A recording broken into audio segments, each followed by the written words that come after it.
You turned off the music and I was like, Yeah, it got oddly quiet. Well, thank you so much for being here. And welcome to PAX. How many of you were here last year? Okay, welcome back. Great. This is the Managing a Game Community on Mobile panel. I'm Deanna Jones, the Community Manager for Heroes of Dragon Age, and I'll let Jason and Tara introduce themselves, and then we'll get started. Ladies first. Hi everybody, I'm Tara Tegtmeyer. I work at Double Down Casino. I previously worked at PopCap EA, and I worked on lots of Blitz titles over there, plus the PopCap brand. And Jason. I'm Jason Van Beveren. I work at WG Cells on titles like Loot and Legends and Fantastic Classic Squad. Prior to this, I worked on Bejeweled Blitz, Peggle. I've also done work on Infamous 2, Tekken 6, and Starhawk. That's a lot of games. That's good. And if you have questions during the panel, just pop your hand up, and we will do our best to answer. Yeah, we've got Chester in the back. He's got microphones, so don't feel like you have to stand up and shout, because that sucks. Let's start by saying how we got into community management and what made us want to be community managers in the first place. Tara? All right, so for me, I actually have been in customer support most of my life. I've been a barista and a nanny and working with the people. So it was kind of a natural fit. I love social media. I've been a gamer my whole life. And I actually went to college to go try to be a programmer. I wanted to learn computer science and thinking maybe I don't want to be in customer support anymore. After 4 years of computer science, I thought I'm definitely not a programmer. So being in social media was a natural fit, working with the fans and being a fan of games. I worked at an oil company for a decade, and I was doing software processes for them, which is as fun as it sounds. And I reached this point in my life where I thought to myself, I hate my job, and I hate the fact that I live a 9 to 5, Monday through Friday, and I find no fulfillment in it. And a friend of mine came to me and said, you know, you've been gaming since you were like 4. Why aren't you gaming? Why aren't you working on this in your career? And I had no answer for him. And so I did a little investigation in the gaming industry, tried to figure out where I could go, what kind of career might actually appeal to me. And as I looked at community managers and I met a few, I realized that I had a very deep passion for talking to people. I loved helping everyone have fun. And getting to know people and having these personal conversations really appealed to me. And so I spent 3 years doing blogging and podcasting before I got my first job as community manager.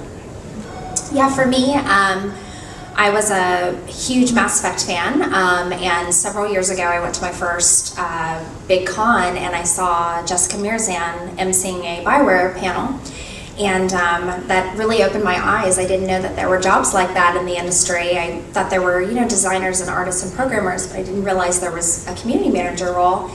And that set me on a path, and I was determined to become a community manager. So I started in customer support, actually on Heroes of Dragon Age. I was CS, and then I was off the team for a while, and then I came back. I really wanted to become a community manager, and I fought for it, and I got it, and I've been there ever since. So it took us all a couple years too. So know that if you do want to become a community manager, or if you just want to get into the industry, it can take a while. So be patient and keep trying. Don't give up. We've all applied to several jobs that we didn't get. We've all gotten our hopes up for jobs that we didn't get. So just keep at it. If you really want it, you know, keep trying and don't give up. Yeah, you made a great point, being vocal about where you want to be in the industry. Yeah, you do have to let people know what you want. All right, so what's the big difference between managing a game on mobile, between managing on console? I'm sure most people in here are familiar with the big releases like Destiny and Mass Effect, but when you're dealing with something like Heroes of Dragon Age or Double Down Casino, like, how does that differ? Absolutely. So the biggest difference is we're a live service. We are 24/7. When you have an app on your phone, our customers are getting up in the middle of the night. They are finding breaking, issues in the middle of the night. This is a live service. Yeah, we are live. We're 24/7. For me, the example I always use is that AAA are movies, and mobile is a TV show.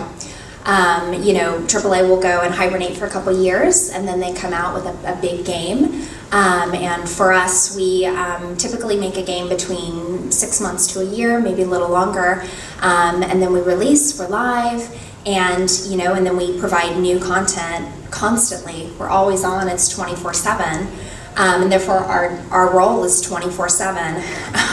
We were saying how where we've been and what we've been doing when we've gotten a ping that something is wrong and we need to act on it immediately. We've been on airplanes, we've been in dressing rooms, we've been on vacation, we've been in another country. But I mean, we're not doctors, but we are on all the time. And it's exciting, but it is also extremely stressful and a lot of work. A lot of work goes into community management. I think for me the big difference is mobile is reversed from where you're at in a console game. When you're working in a console game, a lot of the community management stuff happens before you ever ship a game. You're releasing a trailer, screenshots, you have an E3 appearance, you're going to Gamescom, you're meeting people, you're holding events, and you build up a lot of that community awareness before you ever ship a game. And with mobile, it's the exact opposite of that. You have to ship first, get the game out, let people play it, and then see where they are and talk to them. The where they are is the other big challenge. When you're dealing with Call of Duty, give me 1 second, I'll get to you in a second. When you're playing like a Call of Duty or a Titanfall, do you play Titanfall still? Yeah. I don't. Okay. When you're playing one of those big games, you don't have time. There's a subreddit for it, there's a forum for it, there are people on Twitter, but when you're playing Bejeweled, as an example, everyone plays Bejeweled, but there's not really like this hardcore fan forum for Bejeweled, so what you have to do is become very esoteric in where you find these people, because they're actually out there and they're very passionate about it, they're just not very centrally organized. And you had a question for me right back there. It's actually directly related to what you started talking about, is why I was asking. Go right ahead. So you're talking about the difference being that you build up your community with a console before you have your product released, but with mobile you have to release your product first. Have any of you worked on a mobile release product in the opposite, as if it was a console release, and seen it succeed? The question in the ad is, have any of you worked on a mobile title where you did the community management in reverse, building it before the shipped product, and have ever succeeded? The answer for me is a flat no. Same. Wow. Same. So there may be new content in a game that we could tease beforehand, and that could that's be an the example of extent of But that. you have the underlying product already. But so. the product's already in their hands. We've already gotten the feedback. Okay. Yep. Yeah. I think a lot of console community management is focused on getting them into the game and convincing them to buy something, whereas with mobile, The hype. it's Yeah. hype generally, and with mobile it's free, and I want to have a relationship with you well beyond that point of install, whereas with console, a lot of people are just trying to drive you to actually go buy a $60 game. And another difference you mentioned, Jason, is the demographic. So when we're talking about these casual titles, we're talking about potentially people that aren't tech savvy. Where are we going to, they don't know about forums. They don't know, they might only be on Facebook. And they might not even have a profile picture. They just have a Facebook page so they can play games, right? So it is hard to find some of these people in the casual. All right, let's talk horror stories, because each of us has them. So what's the best horror story that you have that's going to get people excited about mobile community management and want to go do that as a result? I think just for me, what's scary is seeing rants in capital letters.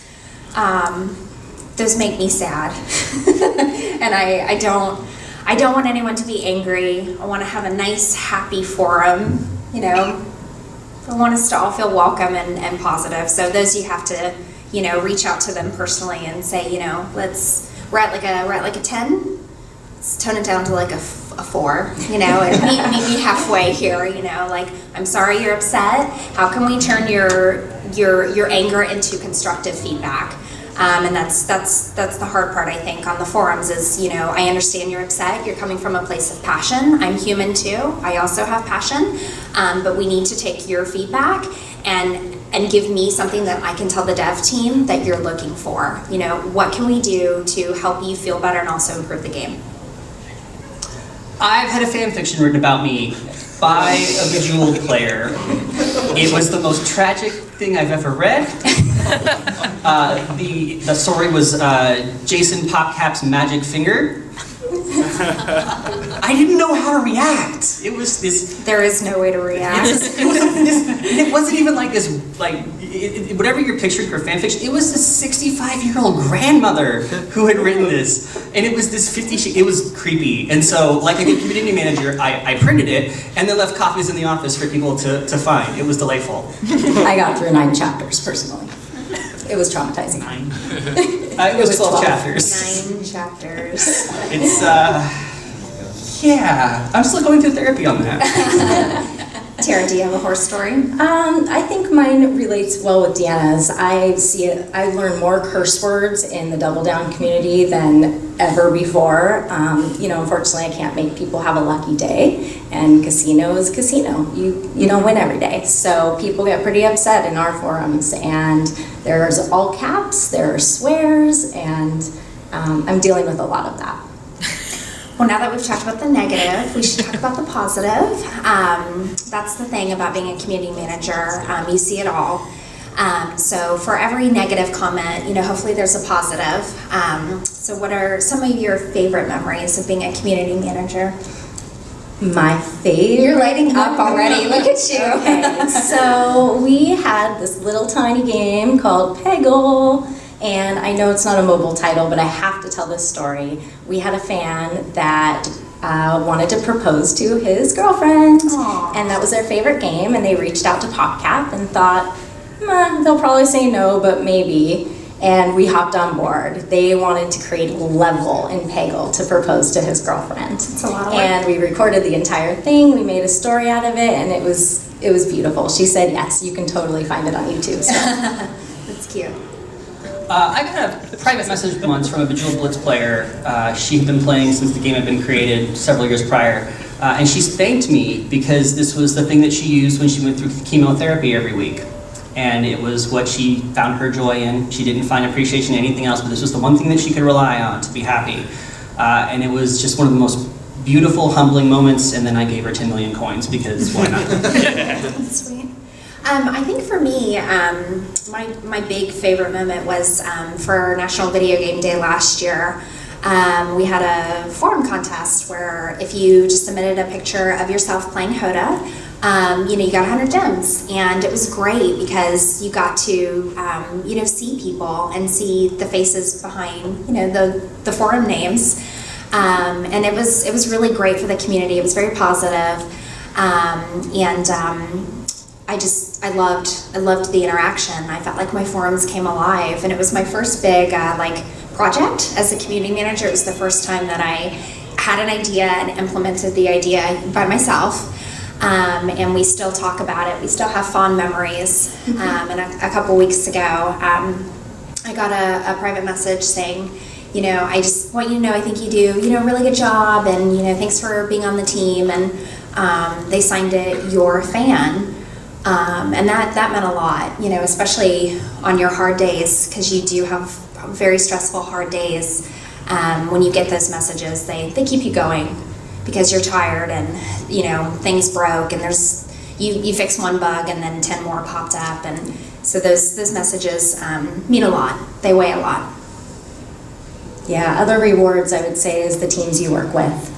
We work with some of the most brilliant people, so working with artists, working with QA, working with the game development team, I think that's so rewarding in this position. We touch all departments. Yeah, and they become your friends, the dev team, like you're in the trenches together. You go through a lot together, a lot of late nights, a lot of hard times, and so you really start to bond with the people that you work with because you've been through so much, and you have this understanding, it was a hard day for you, it was a hard day for me too. Let's drink and feel better, and then we'll do it all over again tomorrow. All right, so next question. What are some of our goals as CMs? Do we have a question? Yeah. Yeah. So this one I've been wondering for a while. So how do you deal with the fact you're the face of the company? Players hate a new update. They're continually asking for a certain aspect or an update on a game, and you're trying to take that back to the developers, and the developers maybe have a different direction than what players are saying to you. So do the developers actually listen to you? Are they using you as a source of feedback? Or I just wonder, how do you reconcile angry players with devs and you're the middleman? That's a fantastic question, and probably one of the main points of our job, right? We are the bridge. So we're not only the bridge from the customer to the dev team, but we're also a bridge from the dev team to the customer. So if there is feedback and it's valuable, we absolutely need to give it to the team, whether it's new features, whether it's broken features, and they do listen. They absolutely listen, and I think it depends on your company too, and it also depends on the community manager. Is it actionable feedback, right? I'm not going to bring feedback to the team that's like, that game was too purple, right? But that game's feature doesn't make sense to me. That's great feedback. So absolutely, they listen. Whether it gets on the roadmap or not, that is another question. I think it depends on what is on the roadmap, what is actionable, and how important that feedback is. Yeah, go ahead. Mm-hmm. And that's the hard part. You know, when you get feedback, and then if it's not implemented into the game immediately, it's like, well, then you didn't listen. It's like, no, we did. These things take time, and that's for me one of my biggest frustrations as a community manager, is trying to express just how much time and work goes into changing the game. Analogy I heard recently was, updating a live game is like trying to load cargo onto a moving train. And that is how it feels. You are running and you've got your cargo and you're like, can you please slow down? I have this cargo to put on the train. But it doesn't mean we're not listening. It just means everything is so much work. You know, there's so much coding and there's so many things that can go wrong. Even for us, if we rerun an old event, it's because we were so full. Our days were already so full. We did not have time to make a new event, and there's only so many hours in the day. We're human. There's only so much we can do. But no, we absolutely listen to feedback. And it's, for me, like with the relationship I have with my moderators, it's a constant cycle. You know, I talk to my moderators, I talk to the players on the forums, and then I go back to the team every single day, and then I take what I learned from the team, and then I go back to the forums. So it's communication, but it's also expectations. You know, we have to manage expectations. I would agree on managing expectations. I think the other thing too is transparency. You have to be open and honest about what you're taking in, and also what you're going to be able to create. The most important thing for me with a player is that they feel heard. You should, you know, when you talk to a community manager, the community manager shouldn't just, you know, accept that and then never reply to you. He should say, hey, this is a really great piece of feedback, and I'm going to share it with the team. I can't promise you it's ever going to make it into the game, but I'm going to make sure it gets surfaced to the right people.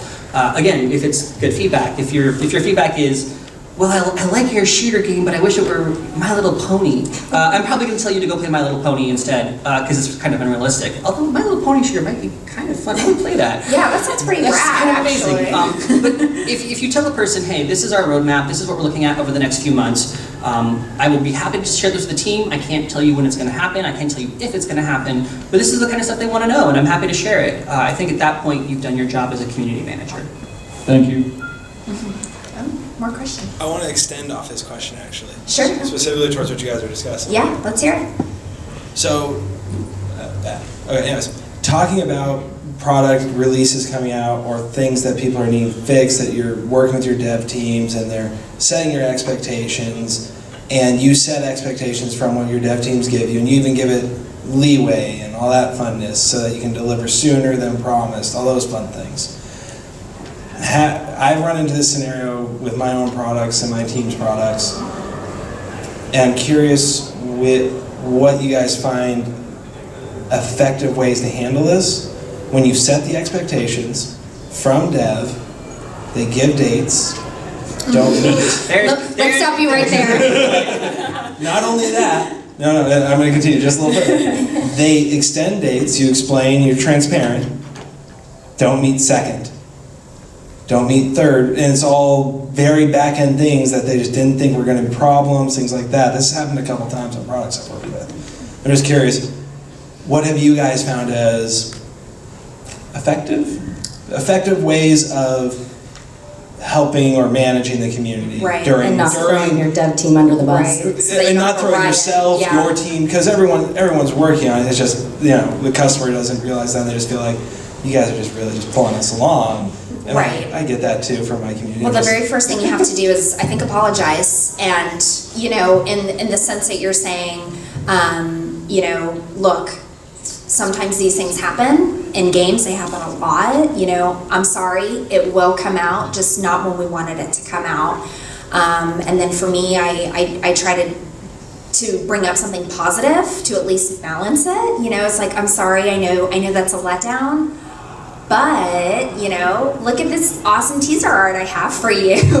Like, are we cool now? Usually no, but I try, right? You're going the distract route. Okay. I call those the shiny object moments. I mean, more Look at about this thing over here. right, more about we haven't forgotten about you, you know, and again, we are trying to keep everything positive, you know, even when there's a fire, you know, we still don't want you to be negative. We don't want to be negative. Trying to stay positive. With every game team I work with, I always tell them don't give a date. If you don't have to give a date, don't give a date, because the moment that you miss a date, and you will frequently, Almost every time. then immediately the community manager becomes the bad guy. The game devs just worried about when do I ship this thing. I'm not too worried about it. And you're dealing with tens of thousands or maybe millions of people who are suddenly very angry and they have internet pitchforks and they feel entitled. I think the important things you can do are, if you're stuck committing to a release date, if you have no other option but to give this, and you miss, tell them why. Tell them exactly why. Even if you have to get a little technical with it, just say, hey, we had a server cluster fail, we're ready to go, everything looks good.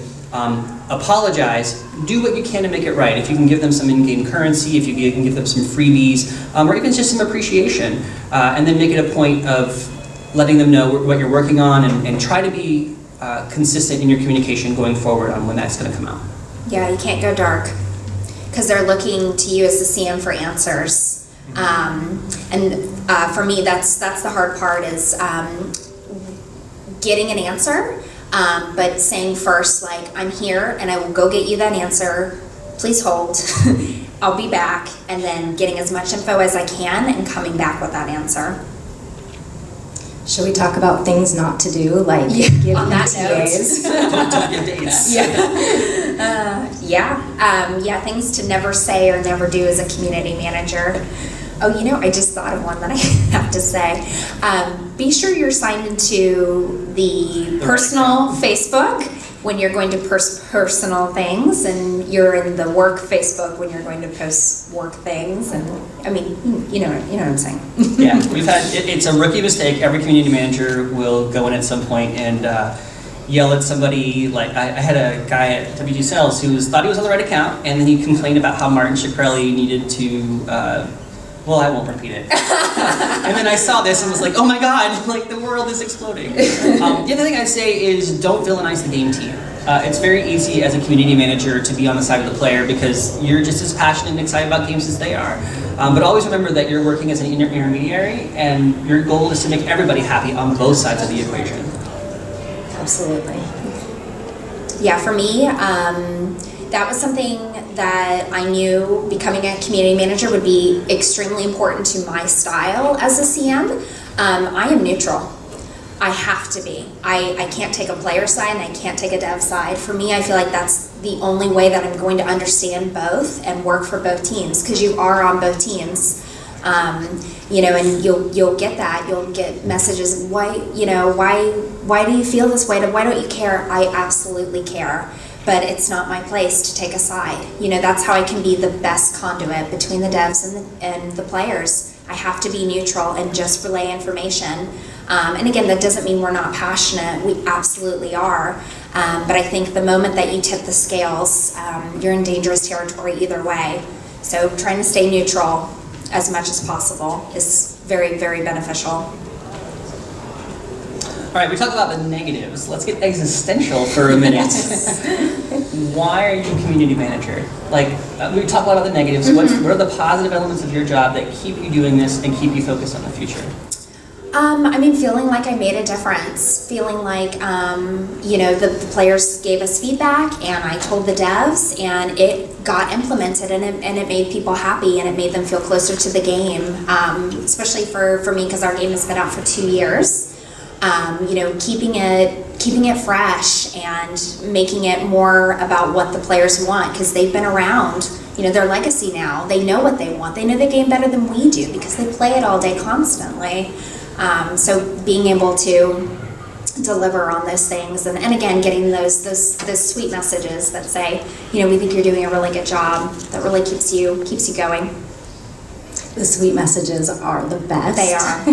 But just also being an extension of the game as well, when the players aren't in the game and they can come to your Facebook page and be involved in an activity or a contest or something that's outside of the game, that your players are coming back the next day. This is great for retention too. We're going to talk about some metrics and KPIs we look at. We want our players coming back every day. So I think that social can be a good extension and a place to feel comfortable when maybe you're out of lives or you run out of currency, and but you're still thinking about your game.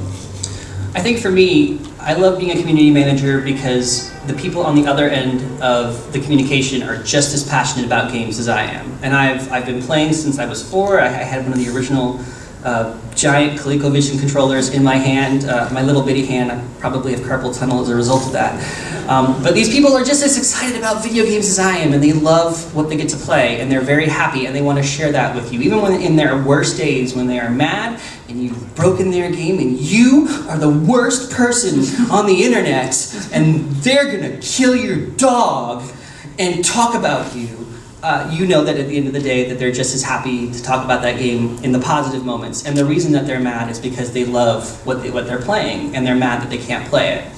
I love that I get to talk to happy people every day. I can't imagine another job where people get to do this kind of work and talk to as many happy people as I do and feel just as fulfilled.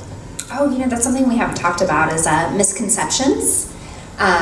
Maybe things that you think that we do, or and then the reality, the hard line of reality. Because you get to hang out on Facebook all day. It must be so fun. No, it's not. No, it's not.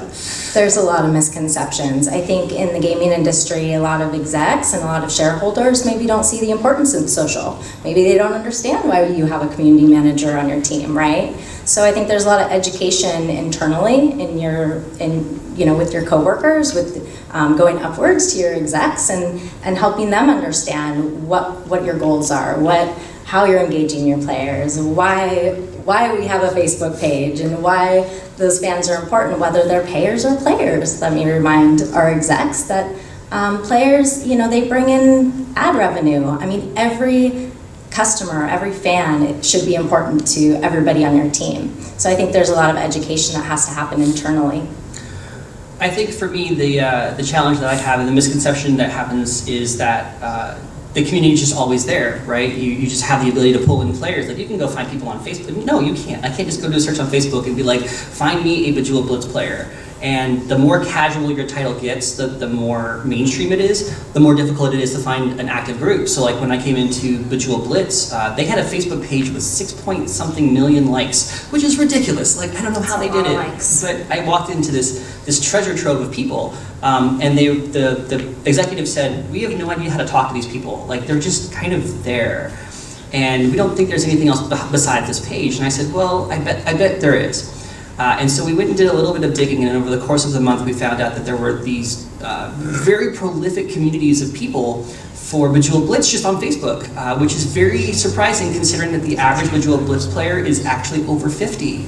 And they're not tech savvy, they don't generally have mobile devices, but all these people are on Facebook, and they've been talking to each other for years, and they've built friendships and bonds and relationships. And so what we ended up doing at the time was proposing that we have an outreach to these groups and that we ambassadorize them and let them become our voice in the community, so that rather than having a single community manager in a group of 7 million people, you would be able to go take these people and say, hey, here's this thing that's going on, tell your friends about it, and they could go out and do that.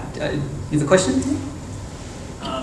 Yeah, I was going to ask, you mentioned earlier that your community members tend to be sort of scattered all around, right? So even on Facebook, like you say, there could be many, many groups.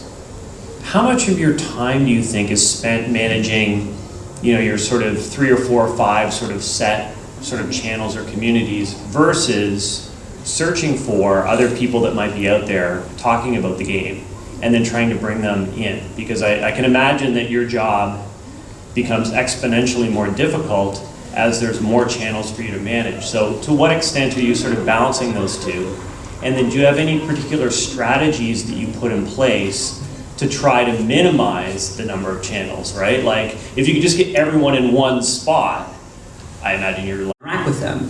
And then over time, as we started to ambassadorize them more and bring them into this centralized group, a collective total of about 45,000 players between the different groups, and we only had to organize those 15 people, and we would give them information on when a release was coming, when a new rare gem was coming. Bejeweled Blitz changes a lot. I know you probably have a perception of like Bejeweled is like this one thing. It's very dynamic. We would let them know when the new content was coming, when we had a major release, patch, and then we'd say, hey, go tell your people about this, let them know. Also, let us know if you start to see other people coming out, and we would let them take point on a lot of it, and then we would make it a point of rewarding them, letting them know we appreciated them, and over time, they became the community voice of Bejeweled Blitz, and it was this really beautiful, holistic thing. With Double Down Casino, I find this a lot in our different channels. We have different demographics. So, maybe the people who are on Twitter are a little more tech savvy, a little younger than our people on Facebook. And I find that different voices help in different channels. As far as finding our people, I think that acquisition team and the media team can play a big part in that as far as targeting the right people, whether it's targeting fans of other games. And hopefully your fans will find you once that they realize your game's there and that there's fan pages or communities there. Yeah, for me, the interesting thing about HOTA was that we got players that were looking for a CCG, and then we got players that were hardcore Dragon Age fans, and so the mix of both was really interesting. And then you have people that are both, or they were neither, and they just downloaded the app and you just happened to catch their attention. What has saved my life are the moderators, especially my lead mod. She's fantastic. In fact, if you are looking to be a community manager, that would probably be my advice, is become a mod for your favorite game forums and volunteer. Ask what you can do to help your community manager, and that goes a long way. Especially the days where we are really busy working on content and I can't keep my eye on the forums as much as I'd like to. The mods are going to be your channel. They're going to let you know, what is going on and giving you the TLDR when you can't be on the forums all day like you would prefer to be. Thanks. Yeah. Right. So what advice do you have for prospective CMs who might want to get into this role or who have been working in console for a long time and might want to jump into mobile? Yeah, so for those of you that are looking to become a community manager or get into the industry, I think being an intern is a really good start. I've had interns that are, on summer vacation or that have come for a quarter, and they are awesome. It's a great way to get your foot in the door and really kind of get a sense for what we do, and if that's what you actually want to do once you get your feet wet. Also, quality assurance, QA teams, customer support, CS is a great stepping stone. I personally, at PopCap, started as customer support rep. And I think that, that is a really good way to get to know how the game industry works. You get a really great picture of all the different teams and a really good way to get your foot in the door. Yeah, I'm the same. I started in customer support as well, and so I got to see both sides of CS and CM, and it was great practical, knowledge for when I became a CM, because I felt like I was already ahead because I was a CS rep, and we all started in different departments and then moved over to community management. So don't feel like you have to become a community manager first. Try to get it in the door another way, and become a moderator. I think that's a great start. And again, don't give up. If it's really important to you, don't let it go, because it will take a while, and you will have to get lucky, because a lot of people want to be in the industry, and we're very lucky. We're very lucky to be in the industry, but it is hard. I'm gonna warn you. It's a lot of work, and it's a lot of stress. And I think the three of us were talking earlier about how work-life balance is that's a myth. That's the biggest misconception of community Yeah, management. probably. When I look at hiring a community manager, I look to see, regardless of your professional experience, if you've ever managed a community before. Have you worked as the lead of a guild? Have you built your own Facebook page? Have you organized your own group? Like, if you've got that, that tells me that you've probably got the skills that I'm looking for. At the end of the day, it is a stressful job, and it's tough to paint it as anything but. I would also point out that there's probably this misconception that community managers are deeply social people, like the most outgoing, gregarious, vivacious people. I mean, I'm sitting here in this wonderful panel, like two beautiful blondes, and it's a one friend that's like, did you see my post today? Was it about Fantastic Plastic Squad? No? Oh, you ate a sandwich. Oh, sorry. No, sorry. Didn't care. The one thing I will say, because I feel like we're kind of negative, community management is about making a positive impact. You're laughing. It's not that bad. We wouldn't be here if we didn't love it. Community management is about having a positive impact on the gaming industry, on players, and on game dev teams. And I feel like at the end of the day, we probably provide one of the best rays of hope for everybody in the equation. So if the idea of that speaks to you in any way, shape, or form, this is something that you should pursue. And with that, He's laughing again. Why are you laughing? I think we are good with our note cards here. So if anyone's got questions or wants to pick our brain or know which gem is the best in Bejeweled, let us know. There's a gentleman back there. Yeah. The enforcer's coming your way with the microphone. Thanks. All right, I have a question about just community management in general. Sometimes you just have to remove someone from your community, and what's the best way to do that without appearing just to be the hand of God and just removing complainers? So for me, I don't have forums with Double Down Casino, but we do have rules on Facebook, and I think having a set of rules for your community is super important, whether it's no swearing, no spam. Those are my two main rules. You don't really need a warning. It's, if you're spamming or swearing in our community, it's uncalled for. It's not okay. So I don't feel bad about banning somebody from the community if you've broken our rules. If you've broken our rules more than once, especially, you're gone. Yeah, we have our own rules of engagement, and it essentially boils down to don't be a dick. And if you break that, Say that. it's PAX. Everyone's heard the word before, please. Come on. I think the phrase was actually coined at PAX. If I have to tell you, be an adult, be mature. First of all, society has failed you, but you didn't read the rules. So what I'll do is say, hey, go read the rules and don't be a dick. And if this happens again, there's a problem. You are welcome to come to me with criticism, you're welcome to come to me with complaints, but I'm going to ask you to be mature about it. You may not be able to verbalize them well, you may not be the most eloquent communicator, but I want you to act like an adult when you're talking to me, and it's not that big of a deal. If it happens twice, you're out. Yeah, it's respect, and that goes both ways. And players also have to respect other players, trash talk, sure, that's part of it, but you do have to be respectful. We've implemented temporary bans, which are usually about a week, and we've had to implement permanent bans. It depends, that's not fun. We don't like doing it. I want to give you as many warnings as I can, because I don't want to lose you. I don't want you to be angry.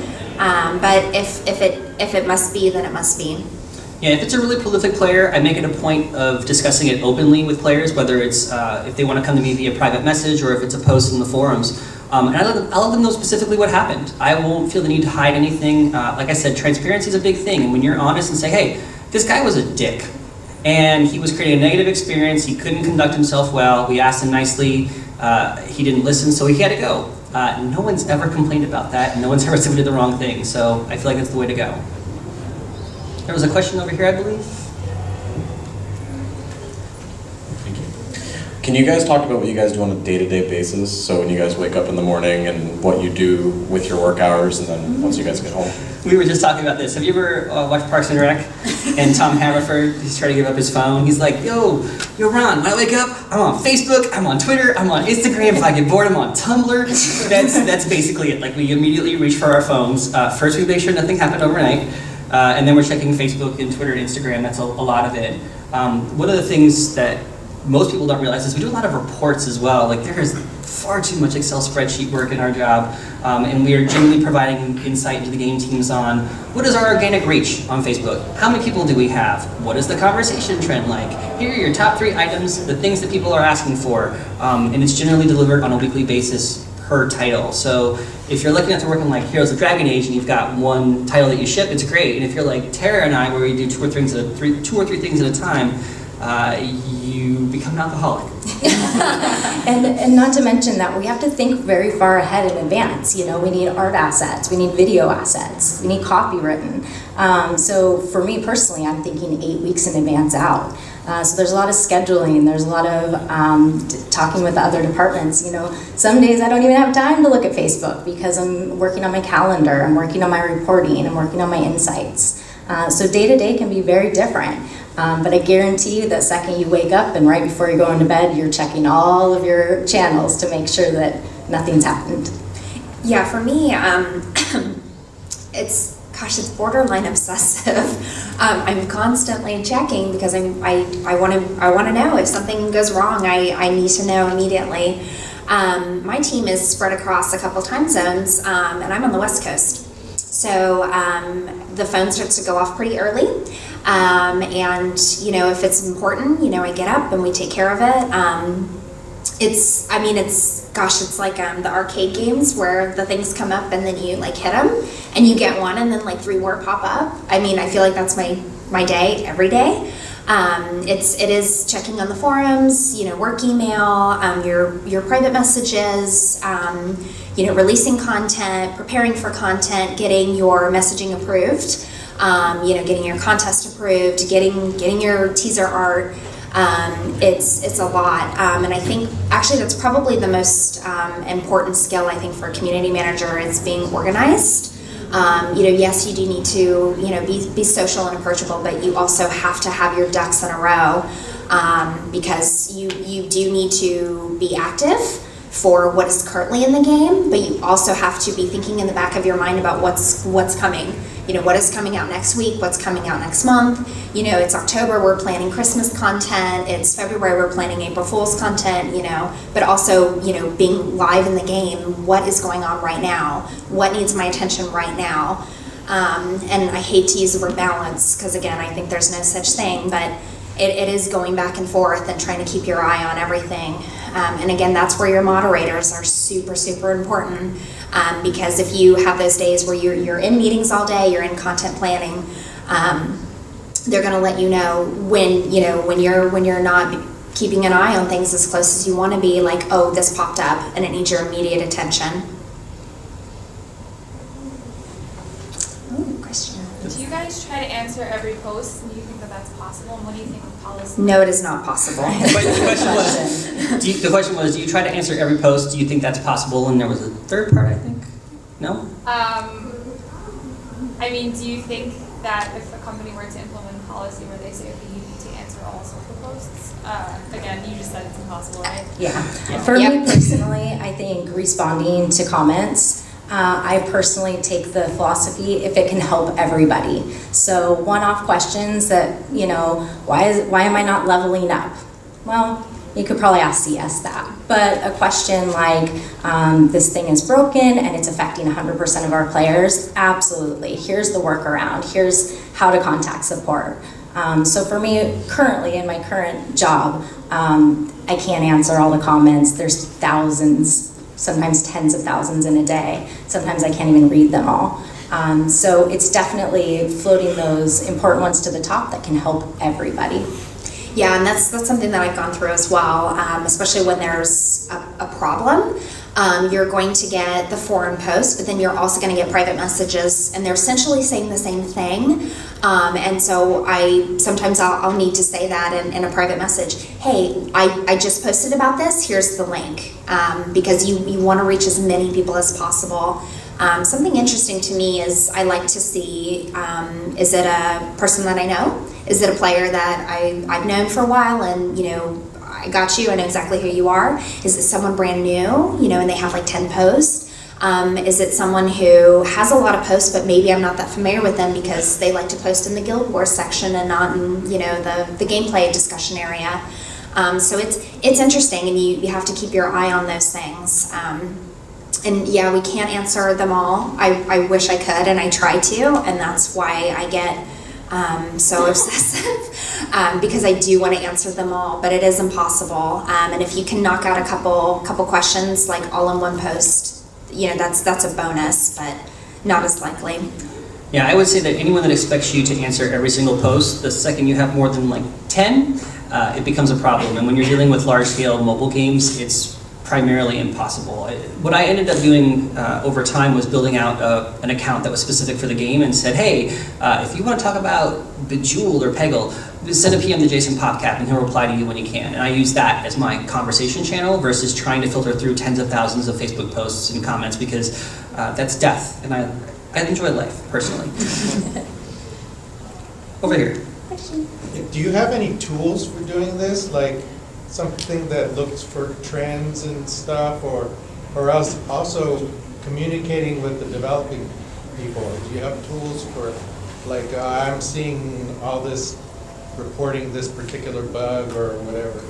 The question is about tools and how do you collect all these posts in Facebook and Twitter, and how do you report, what tools do you use to report into the game teams? Everyone's got their favorite. I'm a big fan of Hootsuite and TweetDeck for Facebook and Twitter, and then I use the regular Instagram client for collecting posts. And then when I need to create reports, I use MailChimp. It's a really easy mail distribution system I can manage. I can actually see which of the game teams open my emails, so when they complain that I didn't send them a report, I can say, yes I did, and I can show it was delivered and that you didn't open it. But maybe next time. I find those to be very, very beneficial, personally. Yeah. I think tools are important when you're talking about feedback, getting back to the team as far as tools go. We all know that sentiment tracking is a little bit tough in this industry. When you're thinking about me being at a casino company, your game is really cool, but today sucked. So, right, it's hard to have an algorithm for sentiment tracking when it's not going to be accurate, because it's hard to tell if a comment is positive or negative or neutral. So as far as that goes, it's very manual. Feedback we are the filter for feedback. But when it comes to tools and scheduling, I'm also a huge fan of TweetDeck. I've used Shoutlet, I've used Meltwater, I've used Spreadfast. I mean, there's a million tools out there to help you with whether it's getting everything in one place, scheduling. I prefer to be the middleman myself. Facebook has a really amazing scheduling tool right within the app. And so I find that doing it myself kind of takes away any mistakes, or it's just easiest for me. So there's tools out there. They each have their best qualities for certain things. Shoutlet is great for making Facebook tabs, creating contests. Meltwater is great for reporting up to the executive team. So each tool, I think, has its purpose, and you have to kind of figure out what's best for your team, what's best for your community.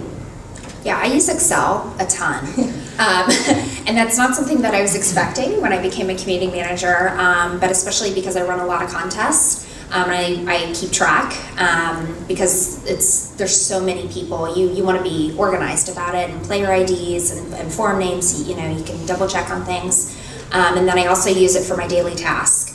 I always know what I'm going to be doing that day. I don't ever want to forget anything, and so yeah, Excel is my buddy. I've got my task. Did you complete it? Yes, no. I got my colors so that I can see it right away, and you've got to stay organized.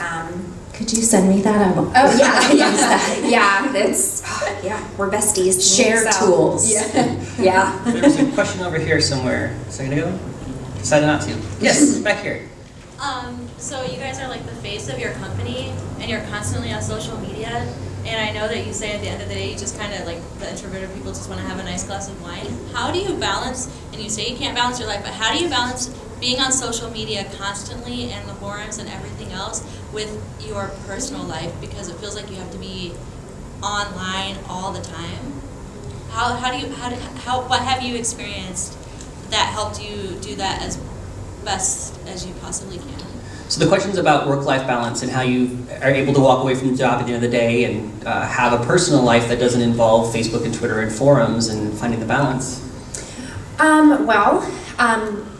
For me, my husband is in the industry, and so we both have an understanding that essentially work comes first, and then after that is our family time.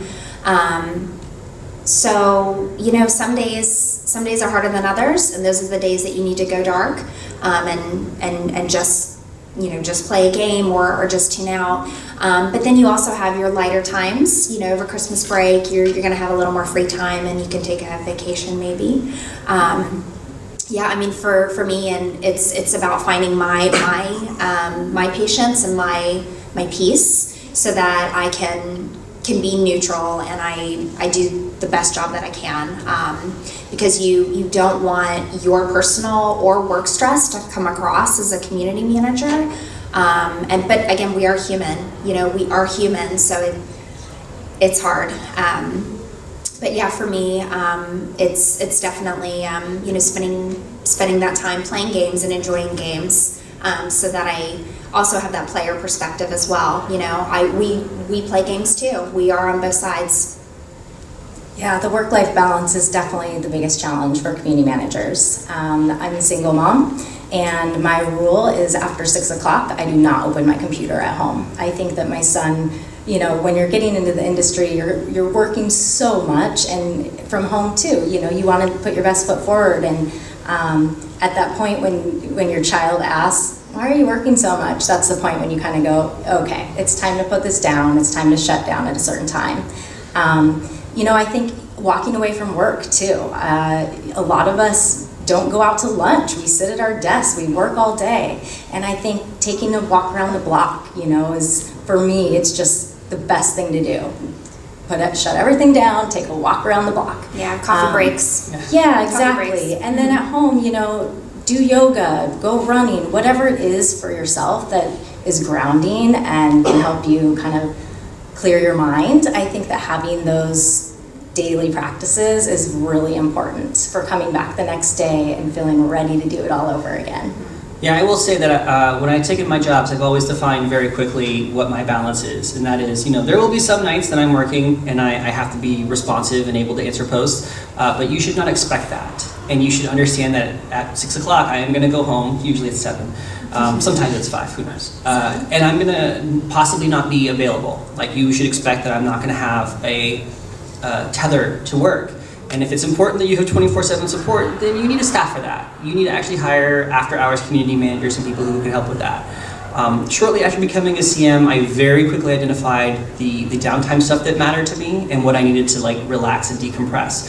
And it's generally play a game that is not something that I've worked on, because there are so many of them out there, and I want to make sure I stay. I have a good perspective on what's in the industry and what I'm actually enjoying. And then the rest of it's like, I'm using another Parks and Rec reference, it's like treat yourself, right? It's like, I go out and I'm gonna have a massage today because I really, you know, need to be able to put the work away. I'm gonna go and sit in a quiet room and meditate and turn my phone off, and it's not just like in vibrate, it's in flight mode. I'm not gonna actually listen to anything. And I'm gonna sit in a quiet room and just relax, and that's peaceful to me. I very quickly identified the things that mattered in my social life and in my personal life right after becoming a community manager, because A, they were absent at first, and then B, I realized the value that they placed on my free time and my spare time. Yeah, and for me too, part of that balance is my personal projects. You know, having my own thing that I do in my free time, so that I feel like I'm still getting my creative, you know, how I can express myself, because I do want to be neutral during the day, and then you know, at night I can do my projects and feel like I've created something, and then I feel more content the next day when I go back to work. We have time for one more question, so whoever gets this gets to be the last amazing question. You've had your hand up. You guys work with a bunch of different demographics, and especially on like the mobile side, you have a lot of either younger players, a lot of like older players, like past 15, 60. Do you guys treat everybody the same as if they are like just one person on a neutral stance, or are you kind of figure out like where that person is coming from and then answer their question from there? So the question's about demographics. How do you treat players? Do you treat them all equally? Do you try and suss them out and see where they are? And are they hardcore? Are they casual? Well, for me, I treat everyone the same, because again, I'm trying to be neutral. I don't want to give someone the impression that they are less important than someone else, because that's not fair. We have our monetary whales, and then we have our social whales. You know, we have our players that post every single day, and I know who you are, I'm very familiar with you.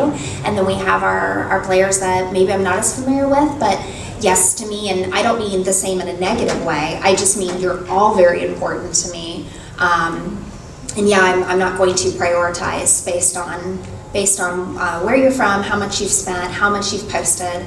No, I want everyone to feel like a unique and beautiful snowflake, because you are.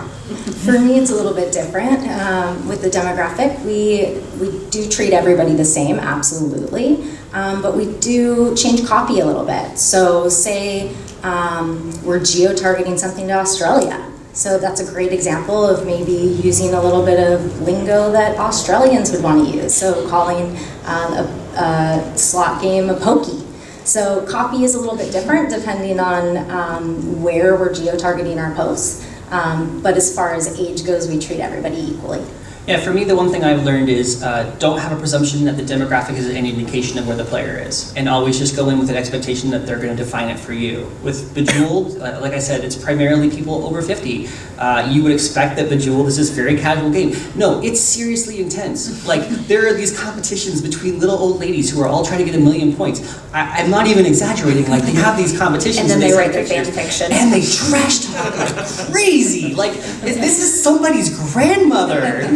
And so what I've learned is don't have an expectation that just because you're a female, that you're transgender, that you're older, that you're younger, that you're going to be in any sort of specific subset or prejudge that person. Like, you'd be surprised where people have their intense passions.